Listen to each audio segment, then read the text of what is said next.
So when I saw this shit, person made a really good point, and I'm gonna make this point about winners, right? When you're winning, people always want you to be bothered. People always want to see you sweat. I remember a long time ago, my dad saying to me that never let a woman see you sweat. And in so many words, never make her think that something she's doing is bothering you, or that you've accepted defeat, right? Which is a part of being a man in general, because that is the fortitude you need to deal with adversity. You need that kind of confidence to deal with adversity. The confidence that, yo, no matter what happens, I'm going to be all right, even if you fake in the funk. So it's not really the worst thing, you feel me? But anyway, going further into this concept of what winning is, people for the most part have ran with this narrative of all hell King Kendrick, which I don't know where the fuck that came from, but for the most part, Kendrick was good in his lane. Kendrick has his own lane, but his lane is not necessarily like a super successful lane. His lane is more so like it's a cultural thing. Like, we just kind of esteem him because he don't make joints. I mean, it's like black people for the most part have created a whole genre for people who are losers at at making music. I'm just saying, like, somebody made a really good point about the Clips album. They said, now mind you, I like the Clips, but I understand I'm a hip hop nigga.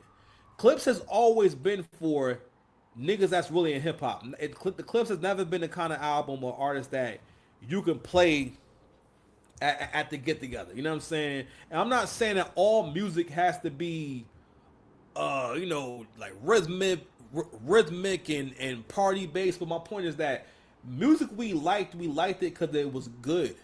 No one had to explain or give the shit context. It's the same as you saying my girlfriend is beautiful, but when I show you a picture of her, I have to give her a bunch of caveats. I have to give her a hell of context of, now, in Southern Sudan, this is considered, these big lips are considered to be very attractive, like shit like that. No, if she's a beautiful woman, then anyone can see a picture of the woman and say, okay, that's a beautiful woman. You understand? But we've created this space, especially in hip hop, where if you're not good at making joints, basically making songs that people really like, songs that resonate with people. Like I always say with DMX, right?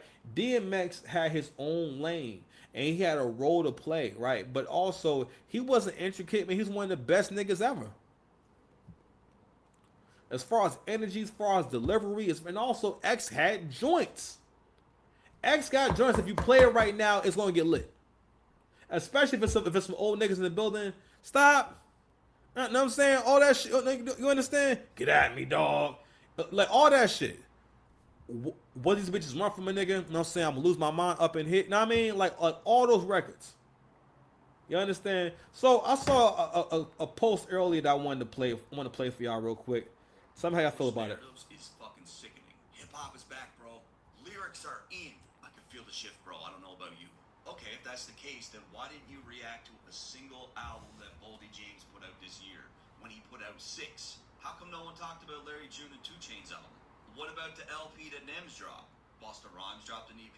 Never heard anyone talk about that. What about Jim Jones? He dropped an album. What about Currency and Harry Fraud? What about Young Buck's new album? Smoke Dizza, he dropped the tape. Wait, so if you're so for the culture and representing the culture, why didn't you talk about KRS-One's album? Let's go to the other side of it. What about Coda the Friend? Fairly new rapper, right? Really doing real hip-hop. How come no one reacted to his album? Capadonna, Wu-Tang. Where was the reviews of West Side Gun's album? What about Lloyd Banks? I didn't hear a single person talk about this. Benny the Butcher, brand new EP. A$AP Rock, this dropped 2 months ago. Oh, but when it comes to the Carter 6, that's a different story. The culture needs to talk about that because that makes money, right? And you gotta scratch your head when it comes to an album like Public Enemy's new project, right? Like, if you're so for the culture, why didn't you talk about this? Oh, but everyone talked about Clip's new album, right? I wonder why. Because it had a massive Rock Nation push, one of the biggest industry pushes we've seen in years, and that you'll actually make fucking money if you talk about this? Again, because you care so much about hip-hop, you gotta talk about Drake's new tracks or anything he does and talk about how it's totally not hip-hop, right? Yet, because you represent hip-hop so fully, you got to talk about Drake's lawsuit and how that's not hip-hop. But now all of a sudden, real hip-hop is back, right? It's a bunch of malarkey. They've been pushing it Not for a year. malarkey. People are sick of it. I'm calling it out. I'm sick of it. It's a bunch of nonsense.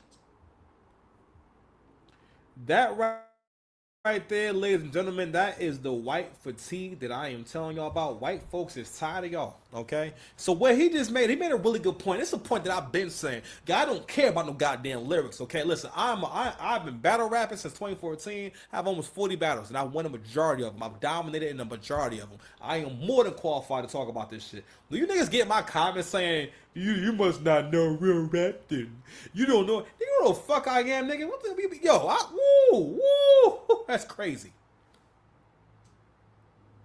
That shit is like telling the nigga who done won the Golden Gloves that, yeah, nigga, you must have never had a real fight in your life. Nigga, you know who the fuck you talking to? Watch your goddamn mouth, nigga. Okay? For all you niggas out there in my comment section who don't like my first of all, let me explain something to you niggas. Talking about my quote-unquote takes, I've never even used that word. That's a concept that y'all have created for people whom I guess you can control. Basically, these bitch-ass niggas that you can control, who you can disagree with them, and they're going to back down. The reason why you think that if you disagree with me that it does anything to me is because that's how you think. I'll level up past that. I'm not saying shit for niggas to agree with me. I'm saying it because it's what I actually think. And y'all need to hear this shit. Because if you look at losers and admire a loser, you become a loser. You see how the women have for the most part been imitating and following gay women, gay men, queers, and whores for the last 40, 50 years. Now look now all the straight women are bi-curious or have messed with girls before. You got so many men who are pushing into acting, at least acting more and more feminine, because that way you'll never be the head of the household. You'll never conquer nothing. You'll never accomplish shit. You'll never be respected. And therefore making you a shell of yourself. A lot of you men will never experience happiness because you have no respect in your life. You have no real love in your life. That's how men feel love. Shout out to KS. Rest in peace to KS. And men feel love through respect. But anyway, but going back to that point he made about real hip hop. I don't like saying that shit because it means that what people who say real hip hop, what you want to do is keep the genre in the same place. Every piece of music and artist has their time and has their place. In order to move forward with music, especially with hip hop, right, you have to reinvent yourself and do better. To their credit, Nas and Jay-Z are people who was somewhat kind of reinvented themselves about 3 or 4 or 5 different times. One way or the other. We can't say that no Jay doesn't have songs from the 2020s that sound like Reasonable Doubt. Whereas, real talk, the Clips have put out so little good music, right? This is them at the ESPYs. Let me find that drawing for y'all real quick. Hold on, y'all. Where's that joint at, man? Listen. This is them, yo.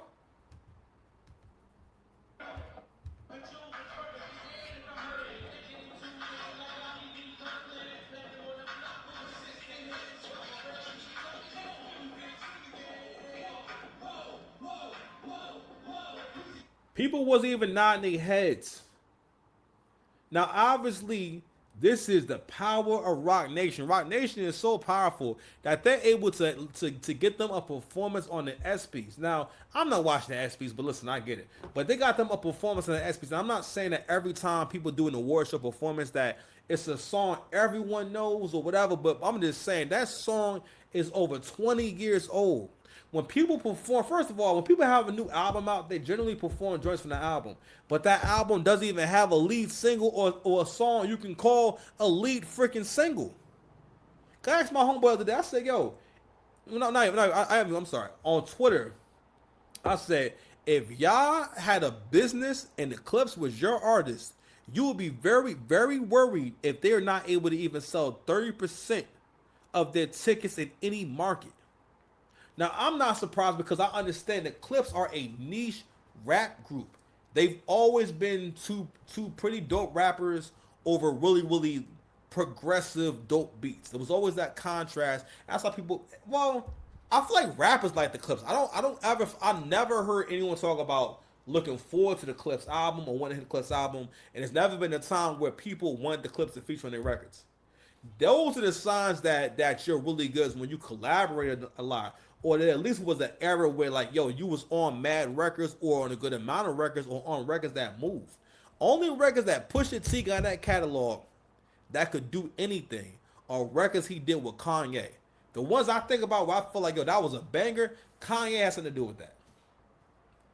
Cause Pusha, both them niggas are featured dudes. They're accessories. They're not really like main draw acts. And I had to say, God damn, bro.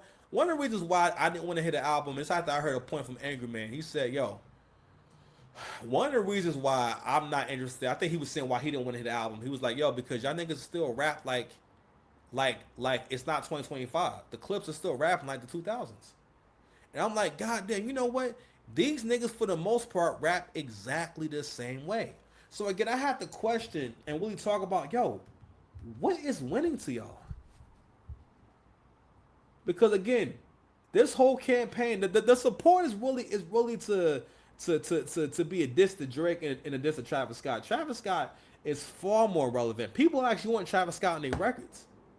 So if more people listen to a person, and the other person is more in demand, how do you make the argument that they're less relevant?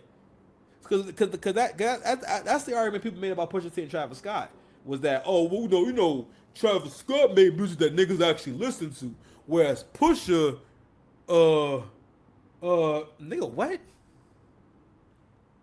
Niggas don't know your records, bro. That nigga got to be a hip hop head to know your records. And even then, your whole career, you've been the niche nigga. No one's looking at you to make a banger. Every time you make anything halfway good, people like it because it's a surprise. It's not because it's actually good music.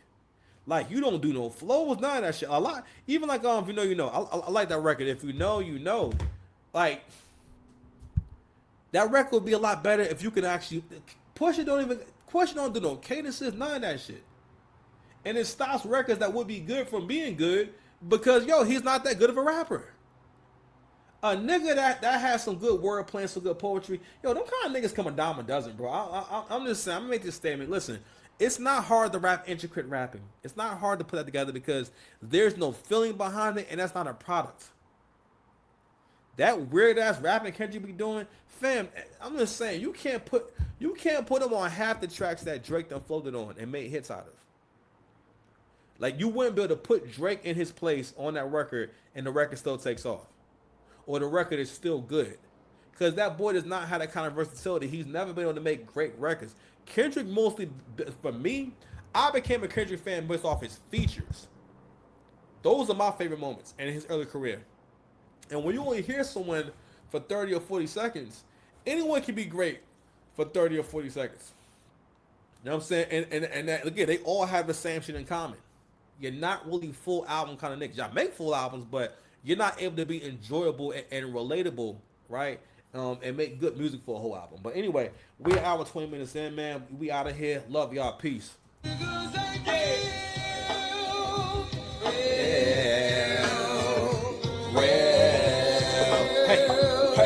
Hey, some of you niggas ain't real. We out of here, baby.